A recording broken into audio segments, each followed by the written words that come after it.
I can still smell the rain from that morning. Even now, when I think of Blackwood State Hospital, I think of the rain first.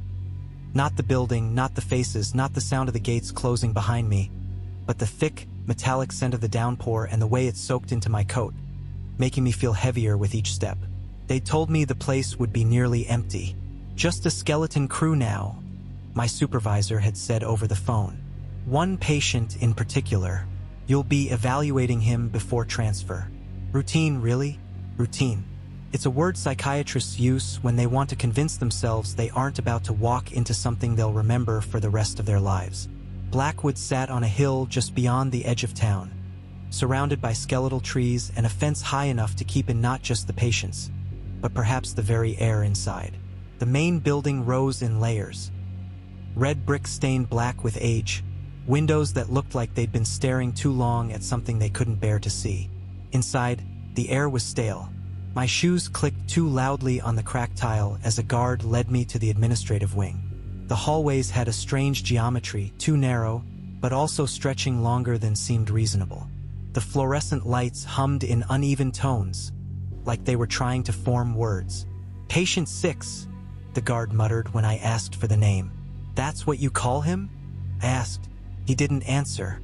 Dr. Latham, the hospital's acting director, met me in his office. A narrow, paper-cluttered room that smelled faintly of disinfectant and something sweetly rotten. His suit looked like it had been pressed with the weight of his own body, and his eyes kept darting to the corner of the room as if something were moving there. "You'll find the patient in Ward C," he said, handing me a folder. The manila edges were frayed, as though it had been handled hundreds of times. The label read simply, "Number 6, no name. You'll see why he's been kept separate. Some things don't respond well to the usual regimen." "Dangerous?" I asked. His lips tightened. "Persistent." The file was nearly empty, only a single page of typed notes, but the ink had faded and bled into the paper until most of it was unreadable. What I could make out were fragments. Admitted //19. Diagnosis. Redacted. Incident in. Section illegible. Do not transfer. "Not much to go on," I said. "That's all you need," he replied, and I could tell from his tone that any further questions would sink into silence. The walk to Ward C took me through corridors that seemed to lean inward, as though the building were closing in around me. We passed open doors that revealed empty rooms, their beds stripped bare, paint peeling from the walls in long curls.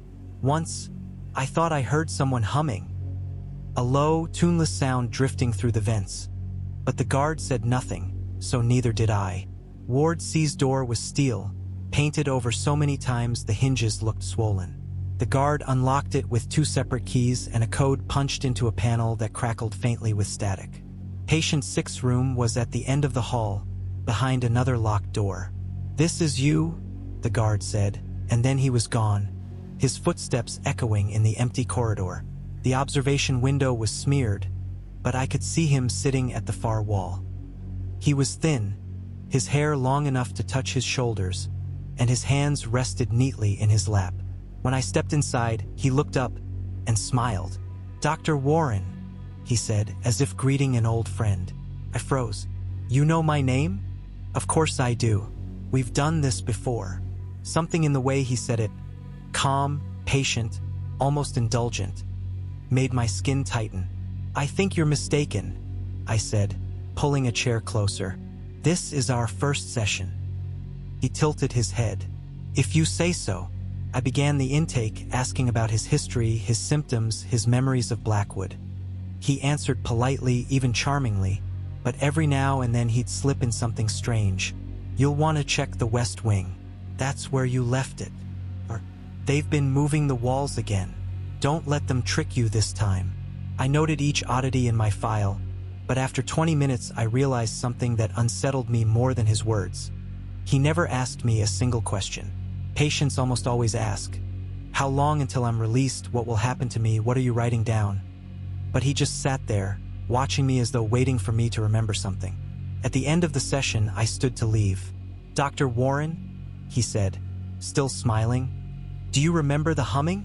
I didn't answer, but I heard it again that night, faint through the vents in my assigned room at Blackwood. The room they'd given me for the evaluation period was on the 3rd floor, East Wing, an old staff dormitory. It had the kind of bed that sagged in the middle and a wardrobe that smelled faintly of mothballs and something damp. There was a small radiator under the window, but it clicked more than it heated. I unpacked my bag, trying to ignore the steady drip of water in the wall somewhere behind me. The rain had started again, heavier this time, and the sound on the roof was a constant metallic rattle. That night, the humming woke me. It was distant, faint enough that I almost convinced myself it was just the pipes. But it had a strange, human quality to it. Drawn-out notes, barely melodic, as though someone were humming to themselves in the next room over. The problem was, the next room over was empty. I checked earlier. Breakfast in the staff lounge was a muted affair. 2 nurses sat at the far table, speaking in low voices.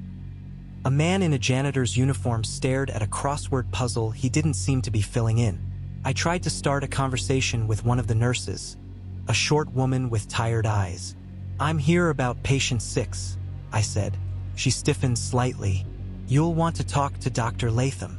"I already have. I was hoping for a staff perspective." Her lips pressed together. "Staff don't go near Ward C unless they have to." "Why not?" She didn't answer, just stood and left her plate half-finished. I saw patient 6 again that afternoon. He was standing when I entered, his hands clasped behind his back as though waiting for a tour to begin. "Sleep well?" he asked. "I slept fine." "You didn't hear it?" "The humming." His smile widened. "So you do remember." We began with more structured questions, orientation, mood, perceptual disturbances. He was lucid, articulate, and gave answers that would have been unremarkable had they not been delivered with such precision, as if rehearsed. Then, mid-sentence, he stopped and looked toward the ceiling. "They've changed the vents," he said. "Moved them closer." "Who has?" He tilted his head, as though listening. "The same ones who moved the walls." I wrote it down, but when I looked back up, he was watching me intently. "Dr. Warren," he said, "do you know why you're here? To evaluate your mental state before transfer." He laughed quietly, almost kindly. "Is that what they told you this time?" His question lingered with me long after I left Ward C. This time, the words were deliberate, almost taunting, and I found myself replaying our conversation as I walked back through the corridor, the walls pressing in with their slow, suffocating geometry. That night, the humming came again, louder this time, threading through the pipes with a rhythm that seemed intentional. I got out of bed, the floorboards cold against my feet, and pressed my ear to the wall. The sound wasn't coming from next door. It was coming from inside the walls themselves, winding and slipping between floors. I should have stopped there. I should have gone back to bed, told myself it was plumbing. Instead, I followed it. The hallway outside my room was dark, lit only by a single bulb that flickered every few seconds. I moved toward the sound, down the east wing and toward the main staircase. The humming grew clearer, still wordless, but steady now, as if whoever was making it knew I was listening. It led me to a locked door near the end of the hall. The sign above it read, "West Wing, closed for renovation." I rattled the handle. It didn't budge, but I swear, the humming stopped the second my hand touched it. The next morning, I asked the janitor about the West Wing. "Off limits," he said without looking up from his crossword. "Why?" "Structural issues." He snorted. "Something like that." When I pressed, he only said, "Some doors are locked for your own good, document." Session 3 with patient 6 began like the others, civil, almost conversational. But he seemed more alert today, eyes following every small movement I made. "You went to the West Wing," he said before I could speak. I hesitated. "How would you know that?" "They told me." "Who?" He leaned forward slightly. "The ones in the walls." I wrote it down, trying to keep my voice neutral. "What do they tell you?" "That you'll be joining us soon." There was no point in pressing further. He had the upper hand in every exchange, not because he refused to answer, but because he seemed to know where my questions were heading before I asked them. As I was leaving, he added, "Be careful tonight. They like to move the halls when you're alone." The storm outside worsened over the next 2 days. Power flickered, and the air in the halls took on a wet, heavy quality. My sleep grew restless, interrupted not only by the humming, but by another sound, footsteps. Slow, deliberate, always just beyond the corner. On the 4th night, I woke to find my door ajar. I was certain I'd locked it. The hallway beyond was darker than usual, shadows hanging like thick curtains. The hum was there again, but it was closer.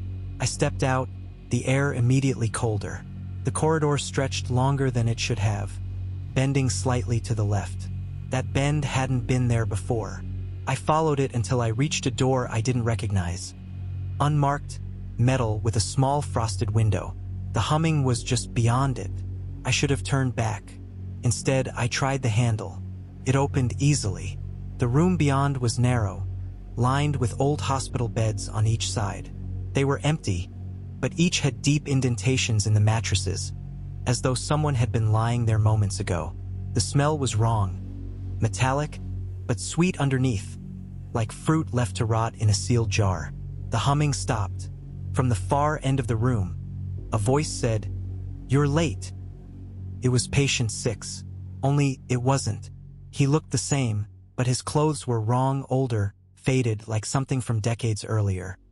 He stood without moving toward me, his hands at his sides. "You're not supposed to be here yet," he said. "I don't understand." "You will. We all do." The lights flickered. When they came back, the room was empty. I didn't sleep. I sat in my room until dawn, the radiator clicking in the silence. I confronted patient 6 later that day. "I saw you," I said. His smile returned. "Good. That means it's starting." "What's starting?" He leaned back in his chair. "You're remembering." Something in me snapped. "Enough with the riddles. You're here for evaluation, and if you want any chance of leaving this place, you'll answer my questions plainly."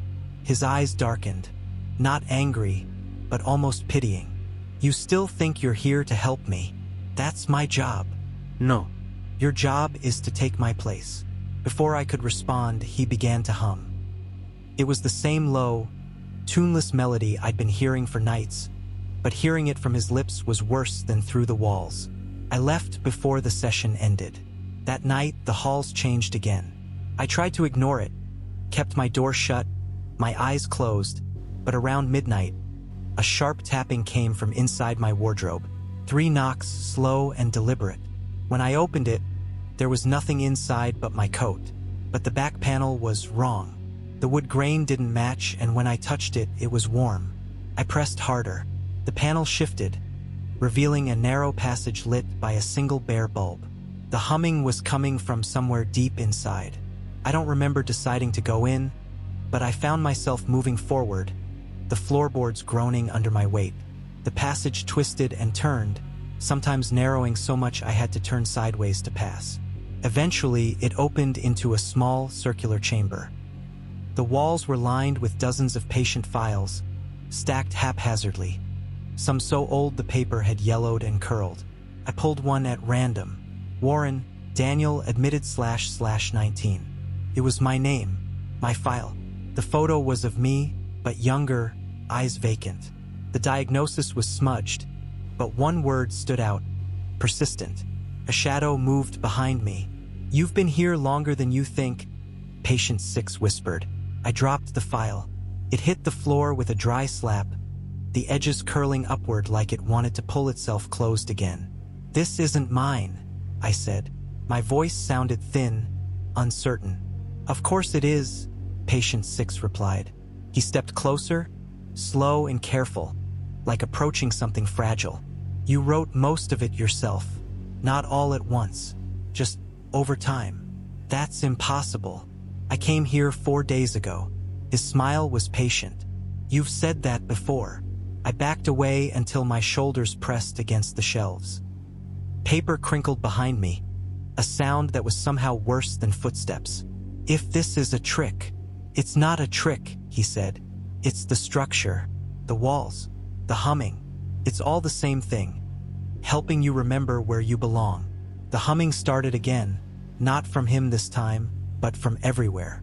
Through the shelves, the floor, even the air itself. It was louder here, almost vibrating in my chest. "Think about it," he said. "Every door you've opened that shouldn't exist. Every hall that was longer or shorter than before. This place doesn't keep people in, Daniel. It keeps them circulating." The bulb above us flickered. "You're not here to evaluate me. You never were. You're here because when they open a door, someone has to walk out and someone else has to take their place. I'm not staying here." He tilted his head. "That's what I said." Something shifted in the room. Not the walls, but reality itself, like the floor had tilted without moving. My vision swam, and the humming seemed to fold in on itself, becoming a rhythm I almost recognized, like a heartbeat I'd forgotten was mine. "You're starting to hear it properly," he said. "That means it's nearly done." I stumbled toward the passage I'd come through, but it wasn't there anymore. The shelves formed a solid wall, the wood grain shifting as I stared at it. "Where's the way out?" I demanded. He didn't answer. Instead, he walked to one of the stacks, pulled out a folder, and handed it to me. "Patient 6, admitted//19. The photo inside was of him, but the name printed beneath was mine. I looked up, but the room was empty. The humming was all that remained. I woke in a bed in Ward C. The sheets smelled faintly of bleach, the pillow stiff. Across the room, behind the observation window, Dr. Latham stood with a clipboard. "How are we feeling today, patient 6? He asked. I started to tell him my name, that I was here to evaluate someone else. But the words wouldn't come. Not because I couldn't speak, but because for the life of me, I couldn't remember what name I'd been about to say. And somewhere in the walls, the humming continued.